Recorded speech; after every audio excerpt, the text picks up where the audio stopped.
Hello बच्चों, class 11 states of matter का हम एक नया पोर्शन स्टार्ट करने जा रहे हैं। लिक्विड स्टेट, गैसेस स्टेट हमने पूरी कर ली थी। ठीक है, आज हम लेक्चर स्टार्ट करेंगे लिक्विड स्टेट पर। और हम जो लिक्विड स्टेट में लेक्चर स्टार्ट करेंगे वो विस्कोसिटी से करेंगे। विस्कोसिटी, तो क्या होता है विस्कोसिटी? विस्कोसिटी होता है resistance of fluids to flow. Fluids की फ्लो करने की जो रेजिस्टेंस होती है उसी को कहते हैं विस्कोसिटी। ठीक है, अब अगर तुमने फ्रिक्शन का वर्ड सुना है, फ्रिक्शन जैसे सॉलिड में जो होता है, ठीक है, वो कैसे लगता है? जब दो बॉडीज कांटेक्ट में होती हैं, ठीक है, दो बॉडीज जब कांटेक्ट में होती हैं, एक मोशन करता है, इसे फोर्स लगाया, इसे ये जानना है तो आपने इसे फोर्स लगाया, इसके अपोजिट एक फोर्स लगता है जब बॉडी सरफेस कांटेक्ट में होती है। ये आपने फोर्स लगाई, इसके अपोजिट एक फोर्स लगेगी, सरफेस इसके अपोजिट फोर्स लगाता है, उसी को फ्रिक्शन कहते हैं। बस यही कहानी है, बस इसी का बिल्कुल सेम है इसके अंदर भी। फ्लूइड्स में क्या होता है? फ्लूइड्स में क्या क्या चीज़ें आती हैं? लिक्विड्स और गैसेस। ठीक है, बिल्कुल यही कंसेप्ट इसमें समझ लो। अब होता क्या है, फ्लूइड्स में होती हैं, देखो लेयर्स, ये लेयर्स होती हैं। ठीक है, अब ये मान लो कि फ्लूइड फ्लो कर रहा है, ये ऊपर वाली लेयर फ्लो कर रही है, इसके बीच की जो लेयर है ये वाली, ये इस पर फोर्स लगाएगी, अपोजिट फ्रिक्शन की फोर्स। जैसे वहाँ बिल्कुल कोई कंसेप्ट समझ लो, इसी को कहते हैं विस्कोसिटी, इंटरनल रेजिस्टेंस, या इसको फ्लूइड फ्रिक्शंस भी कहते हैं, इसी को विस्कोसिटी कहते हैं। ठीक है, अब हर लिक्विड की अलग विस्कोसिटी होती है, जिसकी विस्कोसिटी ज़्यादा हाई होती है वो उतना ही ज़्यादा गाढ़ा होता है। ऐसे ही बताते हैं ना बच्चे, यही समझते हैं। अब जिसकी विस्कोसिटी ज़्यादा होगी वो उतना ही ज़्यादा गाढ़ा होगा। जैसे मैं पानी को लूँ और शहद को लूँ, तो गाढ़ा क्या होता है? मैं अगर बोतल से उल्टा कर दूं, शहद और पानी है, तो पानी तेज़ी के साथ नीचे आ जाएगा, फ्लो करेगा, हानि नहीं कर पाएगा, शहद नहीं कर पाएगा। क्यों? उसकी विस्कोसिटी ज़्यादा होती है। मान लो तुमने ऐसा समझो कि तुमने जो है ना बोतल से एक बोतल है और शहद है, तुमने डाला, मान लो बोतल से ये लेयर पानी निकल रहा है, ठीक है, ये लहरें, मतलब लेयर समझ लीजिए आप, मैं लेयर बोल रहा हूँ, लेयर समझ लीजिए। ठीक है, अब नीचे लग रही है ग्रेविटी की फोर्स ना, इसको हम जब ऐसे समझाते हैं तो ज़्यादा, कुछ टीचर ऐसा समझाते हैं तो ज़्यादा अच्छा समझ में आता है। ग्रेविटी खींच रही है, तो इसके अपोजिट न्यूटन का थर्ड लॉ, हर एक्शन का रिएक्शन, ग्रेविटी की फोर्स नीचे खींच रही है। अब इसके जो अपोजिट फोर्स लगेगी लेयर से दरमियान, वो होगा विस्कोसिटी। अब पानी में विस्कोसिटी कम होती है, इसलिए तेजी के साथ नीचे आता है, ग्रेविटी खींच लेती है उसको। लेकिन शहद में ऐसा नहीं होता, शहद में विस्कोसिटी ज़्यादा होती है, ग्रेविटी नहीं खींच पाती उसे। ठीक है, मैं कंसेप्ट तो समझा रहे हैं आपको, वो नहीं खींच पाती क्योंकि विस्कोसिटी उसकी ज़्यादा होती है, वो उसको ऐसा खींच रहा होता है। तो हर लिक्विड की जो विस्कोसिटी है वो अलग होती है, और कंसेप्ट बिल्कुल समझ लो वही है। सॉलिड में जिस तरह से फ्रिक्शन का होता है, बिल्कुल वही कंसेप्ट समझ लो कि यहाँ पर जो लेयर्स होती हैं, लेयर्स के दरमियान जो एक फ्रिक्शन की फोर्स लगती है, उसी को कहते हैं विस्कोसिटी। ठीक है, अब मैं इसकी यूनिट वगैरह की बात करूं बच्चों, इसकी एसआई यूनिट तो वैसे होती है, एसआई यूनिट की बात करूं न्यूटन सेकेंड पर मीटर स्क्वायर। ठीक है, लेकिन इसको हम पॉइंट्स में वो करते हैं, एक्सप्रेस करते हैं पॉइंट्स में। ठीक है, अच्छा, पॉइंट्स भी एक बड़ी यूनिट है, और पॉइंट्स में हम सेंटी पॉइंट्स में भी करते हैं, सेंटी पॉइंट्स जो है मिली पॉइंट्स। ठीक है, ज़्यादातर इसको सेंटी पॉइंट्स और मिली पॉइंट्स में मेजर करते हैं। वो सेंटी पॉइंट्स जो है ये एक बड़ी यूनिट है, खुद से ये एक बड़ी यूनिट है। ठीक है, तो यहाँ देखो, ये एक पॉइंट्स की मैं बात करूँ तो ये होता है, हम डायरेक्ट अब यूनिट में बात करेंगे, मैं डायरेक्ट बता रहा हूँ आपको। एक पॉइंट्स होता है 1 ग्राम पर सेंटीमीटर, एक points 1 poise is equal to 1 newton second पर मीटर स्क्वायर, और 1 सेंटीपॉइस ये होता है 10⁻⁻12 न्यूटन सेकेंड पर मीटर स्क्वायर, और 1 मिलीपॉइस होता है 10⁻⁻13 न्यूटन सेकेंड पर मीटर स्क्वायर। तो ये खड़ी कन्वर्जन थी, ठीक है। विस्कोसिटी का कंसेप्ट अगर आपने सॉलिड में जो फ्रिक्शन पढ़ी है तो बिल्कुल वही कंसेप्ट है, ठीक है। वहाँ जिस तरीके से जब दो बॉडीज़ कांटेक्ट में होती हैं किस तरीके से फ्रिक्शन लग रहा होता है, तो यहाँ पर भी फ्रिक्शंस में लेयर्स होती हैं।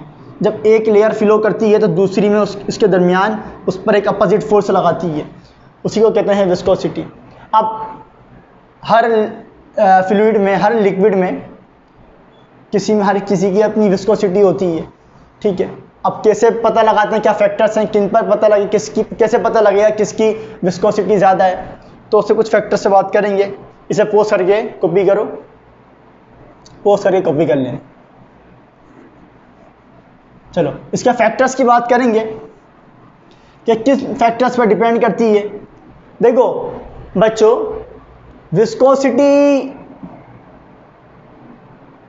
Viscosity is directly proportional inter molecular forces, ठीक है। इंटर मॉलिक्यूलर फोर्सेस, देखो इंटर मॉलिक्यूलर फोर्सेस हम चैप्टर नंबर 4 में पढ़ा चुके हैं, पूरा पढ़ा है हमने। वहाँ इंटर मॉलिक्यूलर फोर्सेस टाइप भी बताई हैं, उसमें hydrogen bonding, dipole forces, London forces, जिसको डिस्पर्जन फोर्सेस भी कहते हैं, पूरा पढ़ा है। तो इंटर मॉलिक्यूलर फोर्स जितनी ज़्यादा होगी किसी लिक्विड में, उसकी विस्कोसिटी उतनी ही ज़्यादा होगी, ठीक है। अब इंटरमॉलिक्यूलर फोर्सेस में बात करूं, सबसे ज़्यादा हाइड्रोजन बॉन्डिंग होती है, उससे ज़्यादा स्ट्रॉन्गर फिर क्या होती है, डायपोल फोर्सेस, फिर उसके बाद लंडन फोर्सेस, ठीक है। तो जिसमें जितनी ज़्यादा इंटरमॉलिक्यूलर फोर्स होगी उसकी विस्कोसिटी उतनी ही ज़्यादा, वो उतना ही ज़्यादा क्या होगा, गाढ़ा होगा, ठीक है। जिसमें वीक होगी वो पतला होगा। अब जैसे तुमसे बात करूं कि मुझे बताओ कि तुम C2H5OH इथेनॉल, या तुमसे बोलूं मैं डाई इथाइल ईथर, ये हो गया इथेनॉल और ये हो गया डाई इथाइल ईथर। मैं तुमसे बोलूं इसमें से किसकी विस्कोसिटी ज़्यादा है, ठीक है। तो यहां दिख रहा है किसकी होगी, दिखाई पड़ रहा है। अगर तुमसे पेपर में सवाल आ जाए, भाई आपको दे दिया जाए इथेनॉल डाई इथर, पूछे कि किसकी विस्कोसिटी ज़्यादा है, ठीक है, तो कैसे बताओगे, हाइड्रोजन बॉन्डिंग देख लो, इंटरमॉलिक्यूलर फोर्स देख लो, किसमें स्ट्रॉन्ग है। देखो इसमें तो कोई हाइड्रोजन बॉन्डिंग है ही नहीं, ठीक है।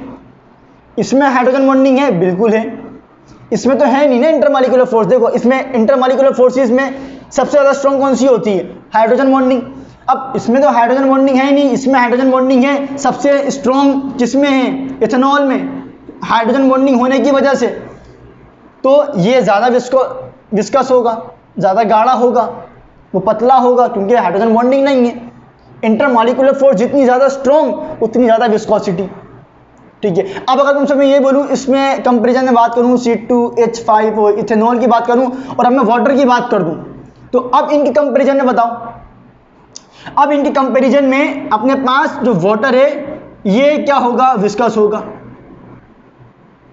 क्यों, कंसेप्ट देखो, कंसेप्ट देखो, सवाल आ गया ई के टाइम टिकट में फंस जाओगे। क्यों, देखो इसके अंदर हाइड्रोजन बॉन्डिंग भी है, इसके अंदर हाइड्रोजन बॉन्डिंग भी है, पर इसमें एक हाइड्रोजन बॉन्डिंग है, इसमें दो हाइड्रोजन बॉन्डिंग है, इसमें दो हाइड्रोजन बॉन्डिंग है, उसमें एक हाइड्रोजन बॉन्डिंग है। तो जिसमें ज्यादा हाइड्रोजन बॉन्डिंग वो उतनी ज्यादा स्ट्रॉन्ग इंटरमॉलिक्यूलर फोर्स होगी, जितनी ज्यादा इंटरमॉलिक्यूलर फोर्स उतनी ज्यादा विस्कोसिटी।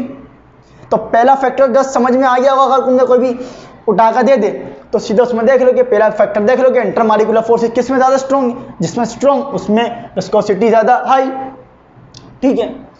दूसरा फैक्टर है कि इनवर्स रिलेशन जो है ना इसका, वो है टेम्परेचर के साथ।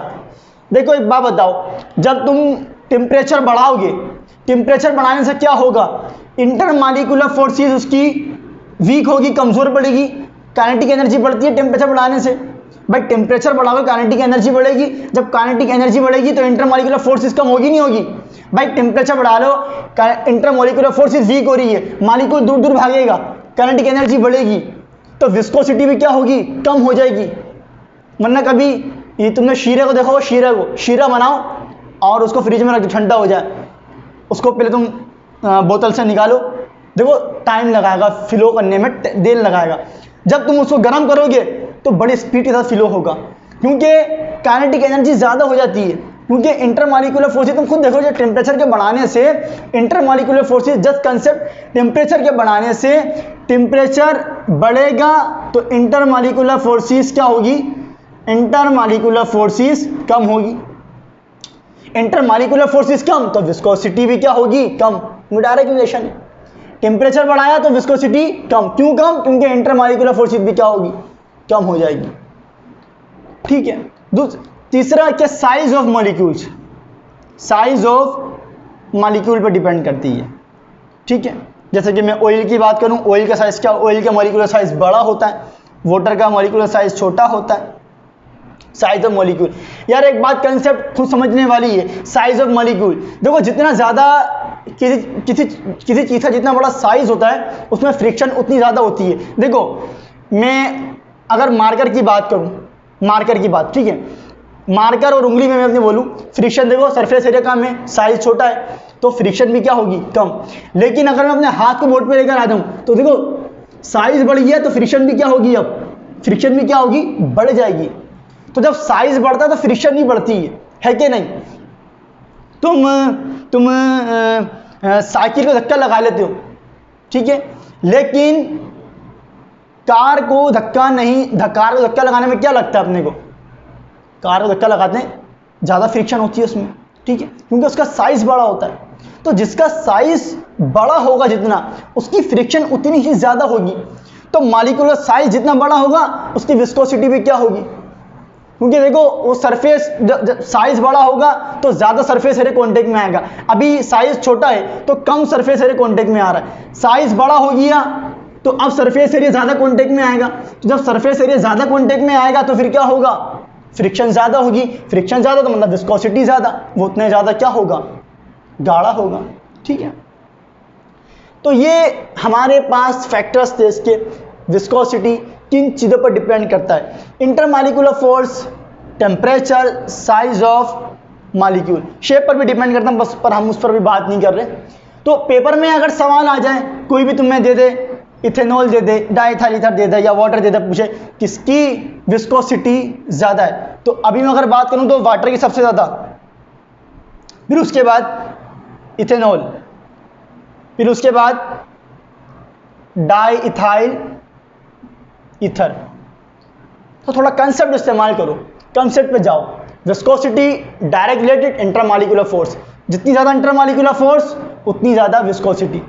और इंटरमॉलिक्यूलर फोर्स देख लो किसमें ज़्यादा? हाइड्रोजन बॉन्डिंग, हाइड्रोजन बॉन्डिंग जिसमें ज़्यादा उसकी इंटरमॉलिक्यूलर फोर्स उतनी ज़्यादा। क्योंकि इंटरमॉलिक्यूलर फोर्सेस सबसे ज़्यादा स्ट्रॉन्ग कौन सी होती है? Hydrogen bonding, dipole dipole force, London forces, ठीक है, ये सबसे ज़्यादा स्ट्रॉन्गेस्ट होती हैं और ये सबसे ज़्यादा वीकेस्ट होती है। ठीक है। टेम्परेचर जितना बढ़ाओगे इंटरमॉलिक्यूलर फोर्स कम होगी, फोर्स वीक पड़ेगी, काइनेटिक एनर्जी बढ़ती है, दूर दूर मॉलिक्यूल भागेगा तो ज़्यादा अच्छा फ्लो करेगा। और साइज ऑफ मॉलिक्यूल जितना ज़्यादा किसी सब्सटेंस का उतनी ज़्यादा उसकी विस्कोसिटी, क्योंकि सरफेस एरिया ज़्यादा कॉन्टेक्ट में आएगा साइज बड़ा होने से। साइज बड़ा होगा तो सरफेस एरिया ज़्यादा कॉन्टेक्ट में आएगा, जब सरफेस एरिया ज़्यादा कॉन्टेक्ट में आएगा तो उसकी विस्कोसिटी भी क्या होगी? ज़्यादा होगी। तो ये था पूरा विस्कोसिटी पर हमारा लेक्चर। अगला लेक्चर भी देखिए ना, ताकि पढ़ाई कीजिए। अल्लाह हाफिज़।